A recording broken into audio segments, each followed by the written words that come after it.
Lembat, ada hati nak jadi Paskal. Kenapa kawan juga saya nak jadi Paskal ni?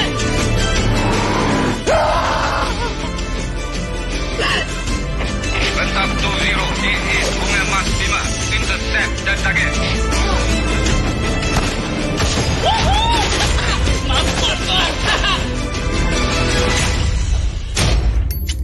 RPG! Don't worry, we are Royal Malaysian Navy. We are here to save you guys.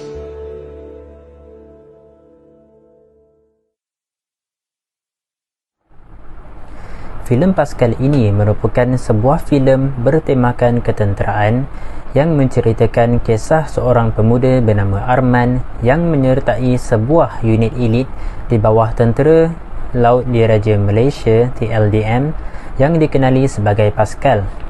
Filem ini mengisahkan cabaran yang harus dilalui oleh setiap anggota unit demi memperoleh pangkat seorang komando Paskal. Konflik berlaku apabila ibu Arman jatuh sakit dan Arman yang jarang berada di rumah kerana tugasnya. Akibatnya, hubungan mereka semakin renggang. Tidak cukup dengan itu, Arman dilanda ujian baharu apabila bekas ahli pasukannya, Jeb, sudah terpesong dan mula mengancam keselamatan keluarga mantan sahabatnya, Joshua. Ideologi nasionalisme. Menurut Kamus Dewan Bahasa edisi keempat, nasionalisme boleh didefinisikan dengan dua maksud. Maksud yang pertama merujuk kepada perasaan cintakan negara dan bangsa sendiri dengan sangat mendalam. Definisi yang kedua adalah nasionalisme sebagai asas untuk membina dan meningkatkan keyakinan diri, persatuan dan semangat nasional yang digembleng demi mencapai inspirasi negara. Ideologi nasionalisme dalam filem Paskal the Movie dapat dilihat sewaktu jurulatih menerapkan nilai dan semangat kepada anggotanya. Selain itu, dapat juga dilihat sewaktu kematian bapa Laksamana Komander Arman Rahmat. Dalam filem Paskal the Movie, kesan ideologi ini adalah berjaya menerapkan rasa kesetiaan dan keyakinan dalam diri setiap anggota Paskal. Namun begitu, terdapat juga kesan buruknya. Kesan buruk yang pertama adalah ahli keluarga dan sahabat anggota ini sudah tidak merasakan diri mereka dipedulikan lagi. Selain itu, ideologi ini juga boleh memecah belahkan rakyat yang berlainan bangsa. Akhir sekali, ideologi ini boleh menjatuhkan imej kewarganegaraan bangsa lain. Ideologi seterusnya yang dapat kami perolehi melalui filem Paskal adalah patriotism. Patriotism memberi maksud perasaan cinta akan negara. Walau bagaimanapun, patriotism bukan sekadar dizahirkan melalui perasaan, namun ia juga dizahirkan melalui perbuatan. Perbuatan seperti menjaga keselamatan negara, menghormati peraturan negara dan berusaha menjaga negara dari anasir-anasir jahat. Seterusnya saya akan membincangkan faktor yang menyumbang kepada ideologi patriotism. Yang pertama, penghayatan semangat mempertahankan negara yang sejak kecil lagi sudah kita pelajari melalui sejarah kemerdekaan negara serta semangat juang orang terdahulu untuk mendapatkan kebebasan dari penjajah. Jelaslah bahawa sejarah-sejarah yang sudah kita pelajari ini memberi impak yang sangat besar dalam menanam semangat patriotism yang ada dalam masyarakat kini. Seterusnya, penyebaran ideologi patriotism yang menyeluruh melalui filem-filem yang ada pada masa kini menguatkan lagi ideologi patriotism yang ada dalam diri masyarakat tidak kira umur.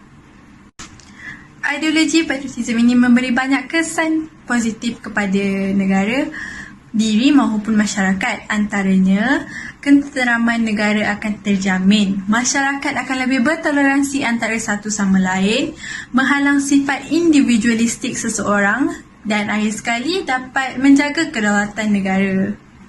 Akhir sekali, terdapat dua cara dalam mengekalkan ideologi patriotism. Yang pertama, penerapan dan pendidikan awal tentang nilai patriotism yang bermula dari rumah hingga ke sekolah supaya individu itu lebih memahami maksud sebenar patriotism. Yang kedua, penyebarannya meluruh melalui media massa supaya ideologi patriotism itu dapat dipahami oleh semua lapisan masyarakat dan mudah diakses. Selain daripada ideologi-ideologi yang disebut oleh ahli-ahli kumpulan saya iaitu nasionalisme dan patriotisme, kami juga dapat mengenal pasti satu ideologi yang lain iaitu emotivisme. Emotivisme iaitu sikap manusia yang digambarkan melalui perasaan maupun emosi. Pertimbangan moralnya hanyalah perasaan yang dilahirkan oleh orang yang menuturkannya, seterusnya memaksa orang lain untuk berkongsi perasaan itu.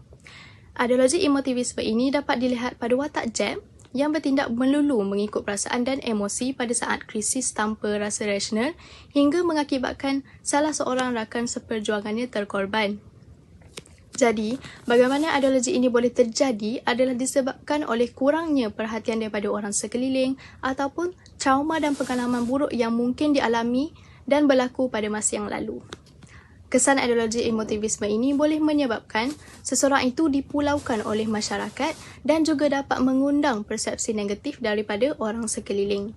Oleh sebab itu, cara yang boleh dilakukan untuk mengatasi kesan negatif yang ideologi emotivisme ini boleh bawa ialah dengan sentiasa berfikiran optimis, iaitu mengelakkan berprasangka negatif terhadap orang sekeliling dan seterusnya tidak berbalah pada isu yang boleh menggugat emosi untuk mengelakkan tercetusnya emotivisme ini oleh seseorang.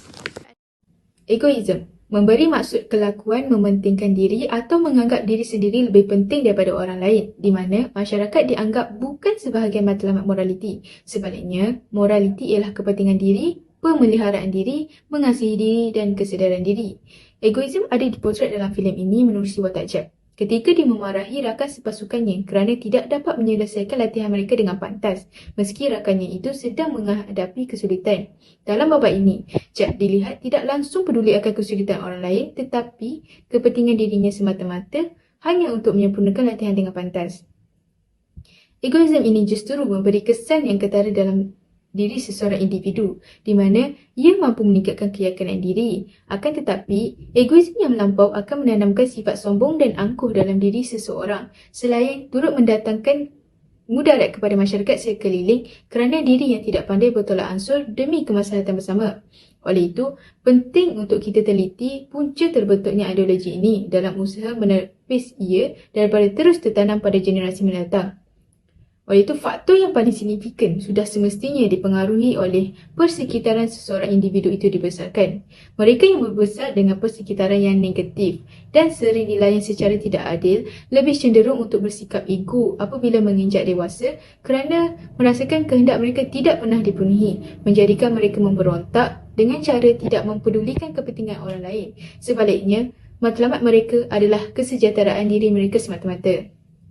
Selain itu, bergaul dengan persekitaran sosial yang tiada toleransi juga menjadi salah satu punca di mana norma yang sentiasa ingin memenangkan ego sendiri menjadikan seseorang itu tidak pandai meraihkan perbezaan pendapat dan persepsi. Justru itu, penting untuk kita bendung ideologi ini dengan cara sentiasa merendah diri dan bersyukur atas kelebihan diri dan menyedari yang diri kita juga punya kelemahan dan manusia itu hidup saling melengkapi. Kita juga perlu mengelakkan daripada membanding-bandingkan diri dengan orang lain sehingga menerbitkan sifat hasad, dengki dan iri hati terhadap kelebihan orang lain yang boleh melahirkan rasa tidak puas hati yang tidak relevan. Untuk menutup pembentangan kami, filem Pascal ini sebenarnya banyak memberi pengajaran kepada penonton dengan memaparkan ideologi-ideologi yang baik yang telah diwartakan oleh barisan pelakon dan telah memberi impak yang besar terhadap penonton-penonton terutamanya anak muda negara kita. Jadi, kita perlulah menerima kelebihan dan kekurangan masing-masing demi mengekalkan keharmonian negara. Dan sebagai insan yang waras, kita sepatutnya berupaya untuk membezakan ideologi yang baik dan yang buruk untuk diikuti.